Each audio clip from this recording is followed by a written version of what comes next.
some initial things that stand out to me. This Farseer pack is pretty disgustingly strong.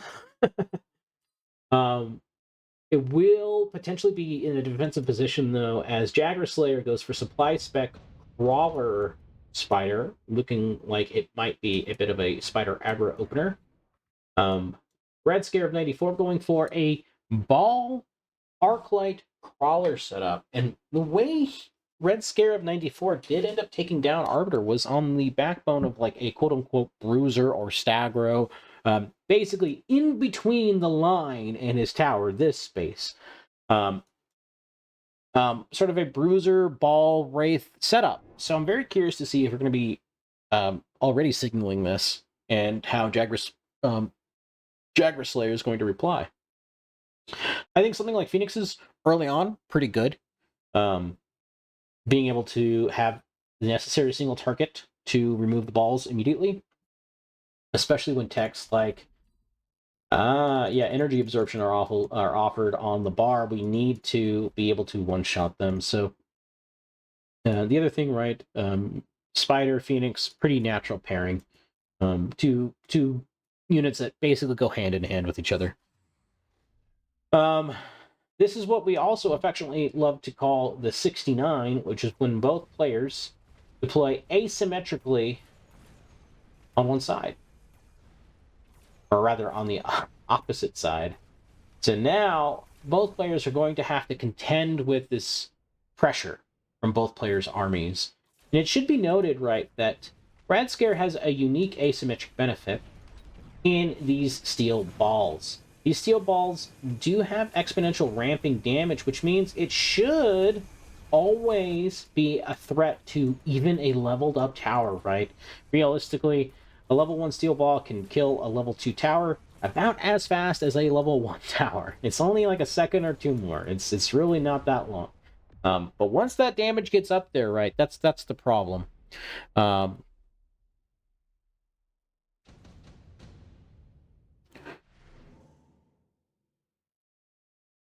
An immediate skip from Jagras Slayer here on round 2, and Red Scarab 84 is taking some time to think about it. I think he's really honing in on this mass-produced Wraith card. This, I believe, if I'm not mistaken, used to reduce Wraith range, but there was a bit of a buff to this card recently, and I think it's become a lot stronger. And this is going to enable a lot of weird shenanigans that I think Red Scare can do. This can be, corner flanking wraiths. It could be a lot here, but now wraiths only cost 200, so we can actually drop a wraith right now.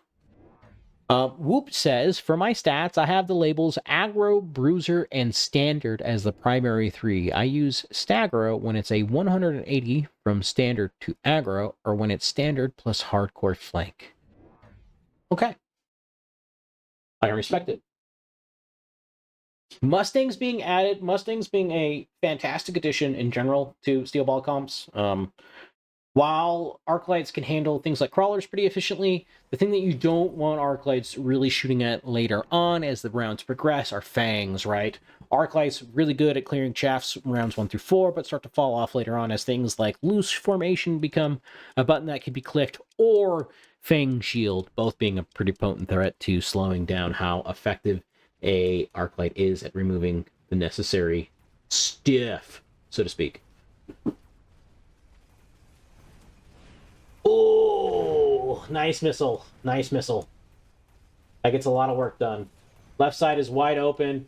The right side is in shambles. Everything's targeting the wrong stuff. This basically can't go any better for Jagras Slayer. This is basically full damage this round. And Red Scare is looking at about, 1,200 damage here. It's pretty significant.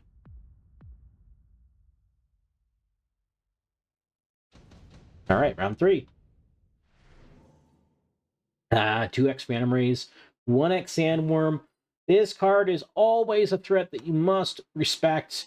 Stormcaller is interesting only for the notion that they are good at killing spiders. However, there are quite a bit of issues in the number of crawlers that are on the field. Phantom Rays feel like a pretty solid pickup here. I know for a long time, Kebab Sniffer was doing a lot of Phantom Ray Spider shenanigans, and it was pretty strong. So I think this unit also is a natural pairing in with tarantulas. I struggle bad against spiders. I'm curious how Red Scare defends. Yeah, very true. These spider pushes can get really out of control fast, man. Especially if like an intensive training is offered, or really anything else. An early level on one of these tarantulas can kind of spell defeat for the rest of the game. It feels like. Um, Typically, right? I think the traditional answer, especially because something like Spider-Man can always be clicked rather, is we want something like Hacker Mustang. I think is the traditional answer, but realistically, we have to be really careful about that comp if we are Red Scare here, only because of the number of crawlers already on the board. I can't help but wonder if this was an intentional thing that Jagras has been playing from the get-go, right? Which is that he has been preparing for a hacker switch up from his opponent by just making crawlers. I feel anger when facing spiders, but can't play them myself. So relatable. However, it looks like Red Scare will end up losing the round, but keeping it under pretty reasonable circumstances here. Like only taking about 260, 250 damage here. Like pretty reasonable for a round 3. Especially when the previous round was such a disaster, right? Enhancement module becoming an option here. Lightning Storm also like a strong tempo focused play. And here's where things can get really scary, right? If this tarantula somehow gets another level, which is like pretty, I would say, unreasonable given the board state. But if this spider were to get another level, I don't know, man. Things get very, very weird.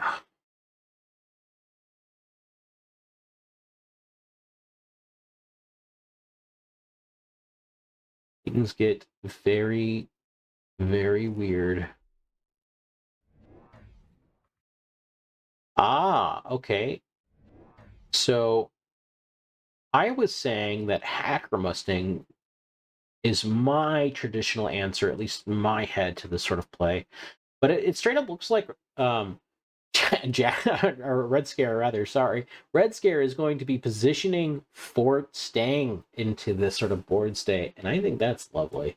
The only thing I am scared for here, as Red Scare, is this button. This button can absolutely trounce you and just ruin your entire day. You might say, Mr. Leetwood, don't you just click anti-air barrage? And it's like, yeah, but like these ever get levels, the math gets really, really weird.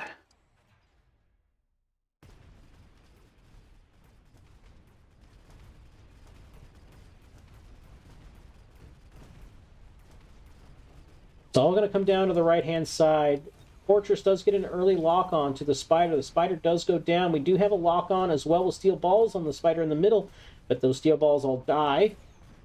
Mustangs firing away. Those barrels must be red hot. The left tower is under siege, but it is level 3. A nice little addition here at the end of the last, or rather, end of the deployment stage that Red Scare managed to pull off. That is going to, I think, probably save him the round.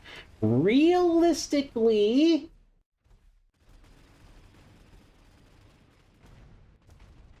this is not the worst outcome. Once again, Red Scare only eating about 200, 300-ish damage here.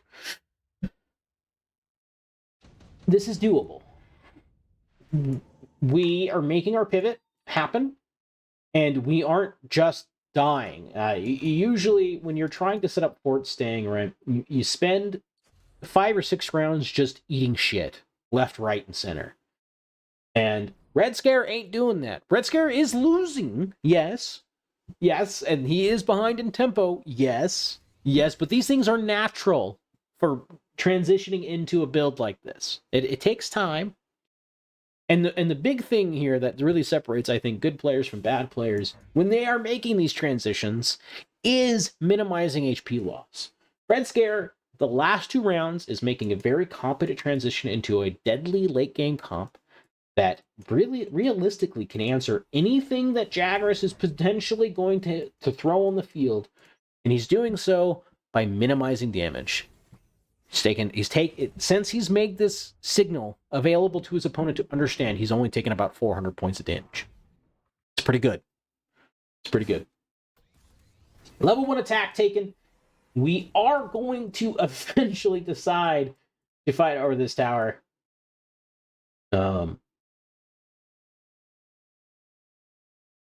Red Scare did unlock Raidens here. I wonder if that is an answer to this sort of Fort Stang push.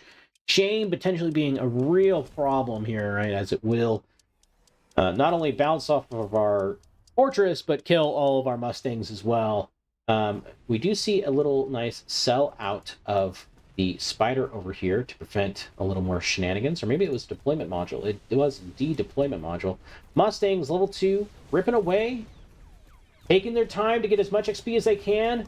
Spiders taking their sweet ass time to kill these fortresses. And will they actually manage to kill any of the fortresses on the right? No, they won't. The right-hand side is completely in shambles.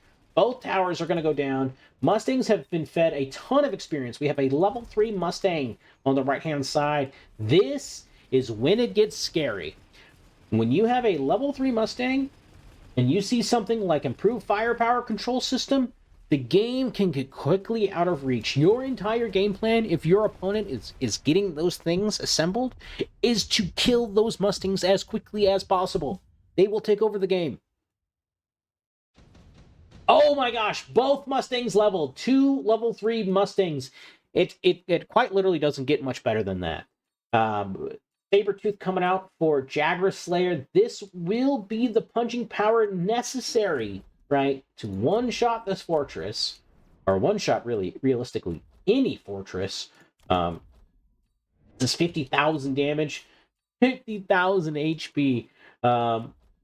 That's how it goes, man. Double shot, if it's ever taken, just will delete a fortress off the face of the earth instantaneously. But, if it's good for Jagras, it's also going to be incredibly good for our player Red Scare.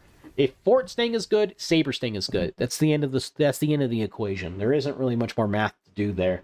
And that's sort of what we're seeing. Oh, beautiful barrier being brought up. This is going to, well, unfortunately get immediately popped.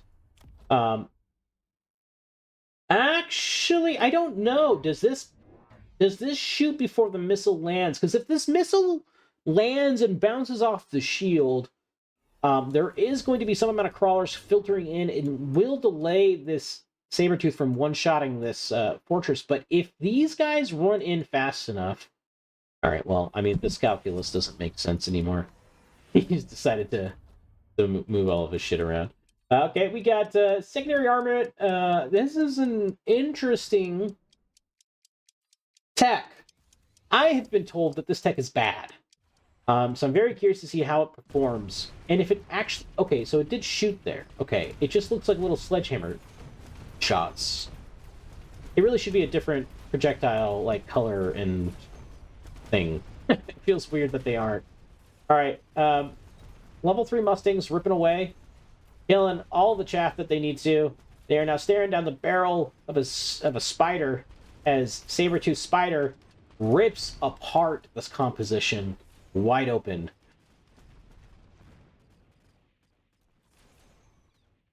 And this is a lot of damage. All of that cushioning that Red Scare was doing before, he needed. Because he just took infinite here. And this is the scary part about Fort Stang, is that it takes a long time to come online.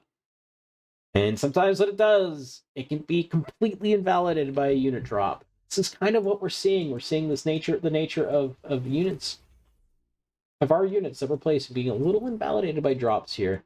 We still have this really obnoxious crawler that is not rendering in properly when I'm fully zoomed out. That's super annoying.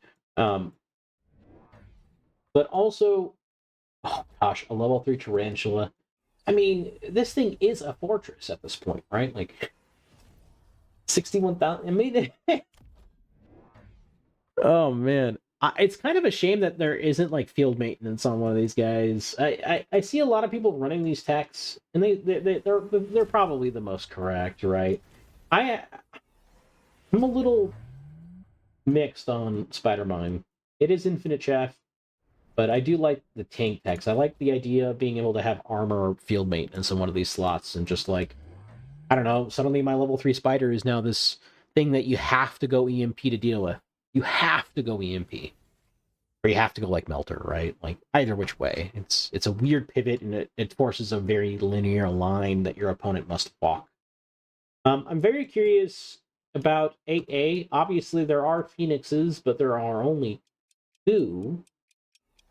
But also, I feel like range was just the better play here. We need to be outranging these spiders and these saber-tooths. At this point, right, what we actually want our Mustangs taking, and not our fortresses. Oh, wow, we get 2 beautiful instant locks here. Is this going to be impactful on the left-hand side? 1 level 2 spider dead. Level 3 spider staring down the barrel of a fortress right now. Is going to get locked on by the Melter, which is a bit problematic, but these level 3 Mustangs are just tearing it up over here, really letting those dogs bark. And the right-hand tower is under threat. This means that Red Scare might have a strong enough army remaining here to make a big difference. Let's see.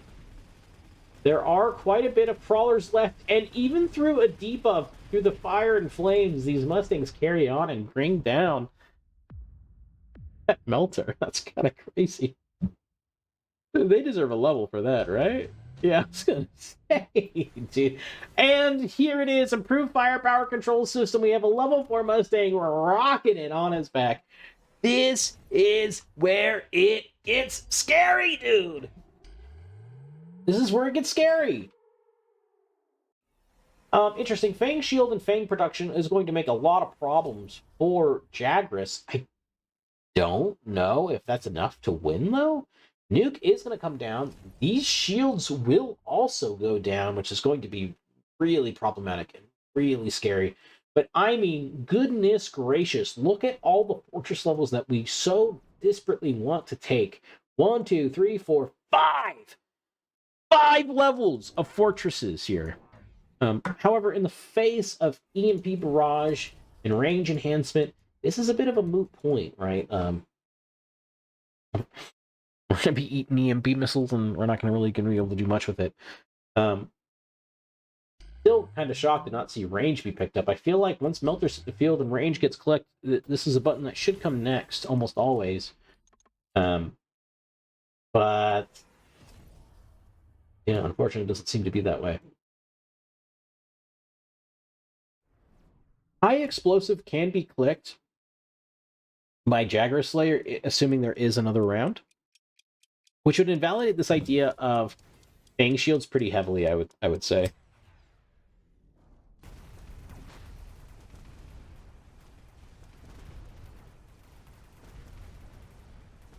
Okay. Shield on the right is down. Most of the Mustangs with the improved firepower control system are actually still okay. The shield does get nuked, will remain up for that time. The left-hand side seems to be an absolute disarray. These level 4 Mustangs are really trying to do move heaven and earth over here. They will get on the tower, and they will take it down incredibly fast. And that's the nature of improved firepower control Mustangs, baby. These things are doing 269 a shot. And this Melter will go down, and I believe we have another round, just barely. 1 fortress, if it remained, would have been the difference between this game being over, this game going on, and yet here we are going on. Amp Core being offered up to your other Mustang is something that is really hard to pass up on, but we do have to be mindful of this incendiary bomb that will land here. And I mean, we can potentially block it, right? There are some routes in which we could consider doing something like that. However, it is dicey, man. We are staring down, electromagnetic barrier, and these do 16 times 4, which is, I don't know, 64. So we need a 64,000 damage shield, which is possible if these are all level 2 fortresses.